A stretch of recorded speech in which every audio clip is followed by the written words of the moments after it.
तिकडे सोलापूर जिल्ह्यामधील विधान परिषद निवडणूक पुन्हा एकदा मोहिते पाटील विरुद्ध जयकुमार गोरे अशा वळणावर येऊन ठेपली आहे। मी बाहेरच्या जिल्ह्यामधील मंत्री असलो तरी या जिल्ह्यामध्ये पोस्टमनचं काम करतोय।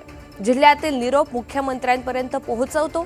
देवेंद्र फडणवीस यांच्याशी बदनामी करणाऱ्यांचा बदला घ्या असं म्हणत जयकुमार गोरे यांनी मोहिते पाटील यांच्यावरती नाव न घेता निशाणा साधला।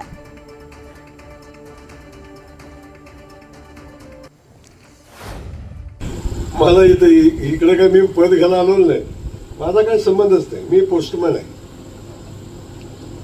या जिल्ह्यातल्या नेत्यांच्या जनतेच्या मधला, सरकारमध्ये मुख्यमंत्र्यांच्या मधला मी पोस्टमन आहे। इथलं तुमचं जे मत आहे ते पोस्टात टाकता तुम्ही माझ्या, मी देवेंद्रजींच्या जवळ पोहोचवतो। ह्याच्या पलीकडचा माझा रोल काही नाही। फक्त तो रोल मी इमानदारीने करतो एवढाच विषय आहे। आणि तिथून आलेल्या सूचनाचं तंतोतंत पालन करतो। तिकडून ज्या सूचना मिळतात त्याचे तंतोतंत पालन करतो। मग कुणाचा कार्यक्रम करायच्या सूचना असतील तर कुणाला कार्यक्रमाला लावायच्या सूचना असतील, त्या सगळ्या सूचनांचे तंतोतंत पालन करतो। काही अडचण नाही।